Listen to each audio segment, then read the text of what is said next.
Hello everybody and welcome back to Typical City. The Champions League is back and the champions of the Champions League, champions of Europe, they're back as well. And I cannot wait to hear that anthem, the Champions League anthem, echoing around the Etihad whilst being the champions of Europe is something I've been waiting for a long time, as have many City fans of course. Will we boo? I'm pretty sure we will, because I don't think City fans have forgotten the treatment and the agendas that have been shoved towards us from UEFA over the past 5 or 6 years. The treatment we've had is a bit of a joke, to be honest, so I don't think we're going to stop booing the anthem. We've remembered these things, and rightly so, and it makes it a little bit sweeter, doesn't it? A little bit sweeter to know that we're booing the anthem whilst being the champions of that particular anthem. It's quite ironic, really, isn't it? And I do enjoy a bit of irony once in a while.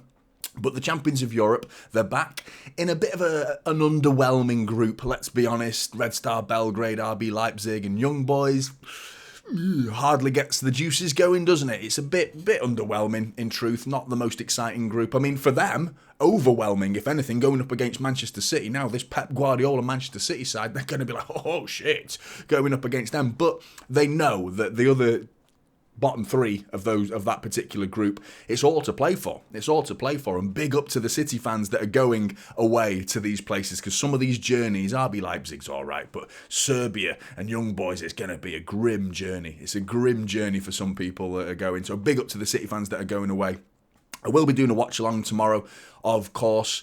So come and join me for that. Please drop a like on this video as well if you can support the channel. It goes a long way to helping, and it'll be much appreciated. But Red Star Belgrade, first time we've ever played a Serbian team competitively, so it's going to be good. But City have got 4 games in 11 days coming up, so there could be some changes expected. I doubt we're going to take the Champions League half-heartedly, even though the group suggests, maybe we could rest a few.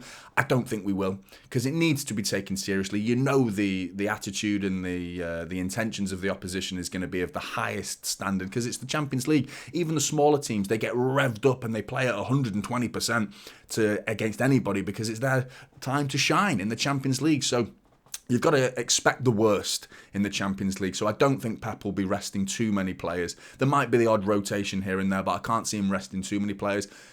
The Newcastle game's the one I think Pep's already highlighted. That's coming up soon. And I think, unfortunately, that's that League Cup game in the middle of the week against Newcastle. That's going to be the one. That's the game where I think we might not give up the League Cup, but we'll have to rotate, because 4 games in 11 days. There's no excuses, because that's the byproduct of champions, and success brings this amount of games, unfortunately. And we've got to bear in mind the FIFA Club World Cup coming up, but we have to factor in there's going to be some changes, but probably not tomorrow night against Red Star Belgrade. I think the idea is get the game won early, get 2 or 3 goals before half-time, and I don't think I'm being arrogant in saying that, because against this type of opposition with what we have to offer, you should be taking them to the cleaners, really. We should be wiping the floor with them. Get this game done and dusted early, and at half-time, bring on the likes of Oscar Barb, Rico Lewis, Sergio Gomez. We can do that. Hopefully we don't have to fight for the 90 minutes, because that's going to kill us in energy levels, for the future games coming up. Get the game won early, and then we can start resting players and saving energy for certain players. Kyle Walker and Alvarez and Rodri, those 3 players, I think they need protecting big time, because behind them, in terms of the quality and the possible, in particular because of the tactics that we're employing this season, you lose Kyle Walker, it's like, well, what do we do? Who do we play in that position? It almost needs to change the formation because of Kyle Walker's new role being so advanced up the pitch. It's a big ask for Rico Lewis to do that. I'm sure he can, but it's a big ask. And the fact that Kyle Walker's started the season on fire, he's been really good. Energy levels are ridiculous. Fitness, physicality is always there. And the quality of his distribution going forward has been really good. Rodri, you know what you get behind him. There's no one as good as him, so we need to protect him. Alvarez started the season on fire. You lose Julian Alvarez, it's who do we play in that position? Because he's replacing Kevin De Bruyne. If we lose Alvarez as well. So these are the 3 players that worry me. If we were to lose any of those 3, I think those 3 need wrapping in cotton wool. Get the game won early, then get them off. But Red Star Belgrade, they've got a mixed start of the season. They won their first 4 games of the season, and then they've lost 2 of their last 3. Maybe one eye on the Champions League, potentially. Maybe they're looking at that. So they haven't scored in the last 4 games, but they did win a European Cup. Bit of history for you. A European Cup, not a Champions League at that time, but in 1991, they do have a European Cup to their name. So they were created in 1945. And since then, they've won a European Cup, same as us. Albeit now it's called the Champions League, of course, but still, not bad, eh? Not bad. And I think they beat Marseille, if I remember rightly, in 1991 to win that cup. Most successful club in Serbian history.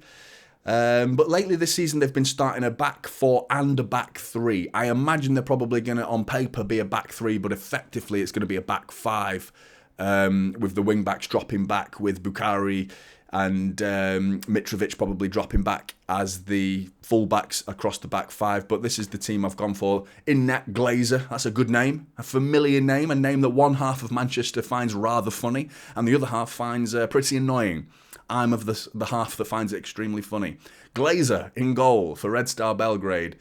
Mijailovic, Dragovic, Rodic, Bukhari, Kraso, Stamanic, Kangwa, Mitrovic, Lucic and Olejinka are the team that I think they're going to go with. That's just purely going off the fixtures that have been played so far this season, with Bukhari and Mitrovic probably being rather advanced up the pitch, probably having to drop back and build a Red Star Belgrade wall in front of the edge of their area to stop City on the attack. But whether they're going to be able to do that, I can't see anything but a comfortable City win in this game, to be honest.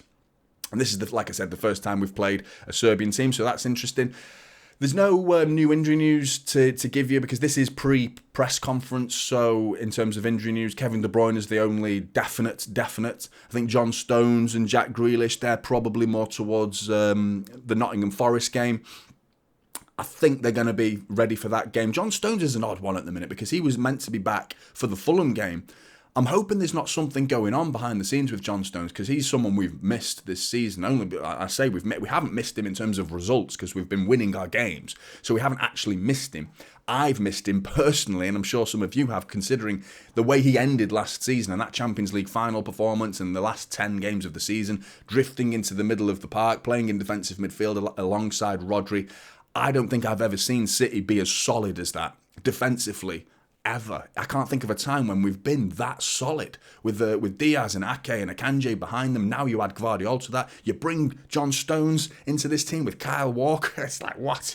Who's getting past this team? Who's scoring against this team now? You know, you add John Stones to it, really. It's just like a big blue wall of Manchester, honestly. It's so exciting. Can't wait to see John Stones coming back. But there's no need to rush him. That's the good news with the way that we're playing right now. There's no need to rush John Stones back into the team. So take your time.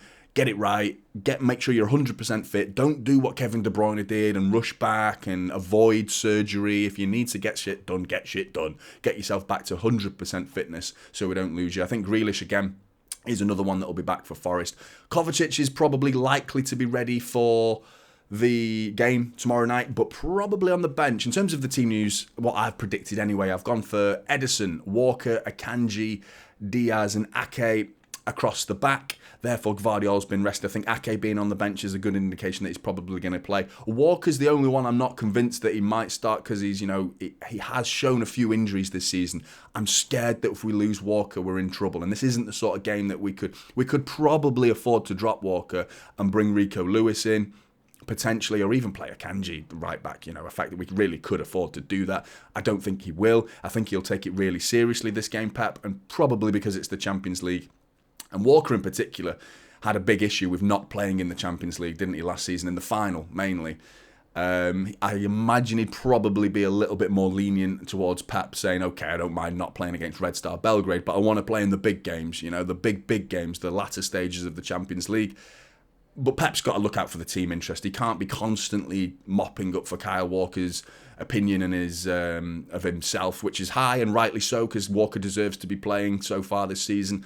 But Pep's got to look out for him as well, because some people, some players, they go on there without thinking about their own well-being and their health. In his head, Walker's like, I can play. But Pep's like, no, protect you from yourself so you don't get injured. I think he will start, though. In front of them, I've gone for Rodri and Núñez getting a start. The fact that he came on against West Ham at the weekend with, I think it was about 24 minutes for him to play. I think that was an indication that he's like bedding him in a bit slowly, and I think he will get game time and probably start the game tomorrow. Foden is another one that came off, so I imagine that gives him a bit more freedom to play the game again. So I've gone for Foden, Alvarez and Doku, who are sat behind Erling Haaland, and I think that's going to be a reasonable, likely team. I can't see Pep making too many changes. That's the main issue. I'm concerned about his injuries, but we've got to get that game won. Get it won early, before half-time preferably. 2 or 3-0, early goals, then bring a barrage of substitutions on at half-time and protect this team for the Premier League games and that League Cup game against Newcastle that's coming up. But get your predictions in below. I want to hear them. What's your predicted lineup? What's your prediction for the scoreline? I'm going to go for 5-0.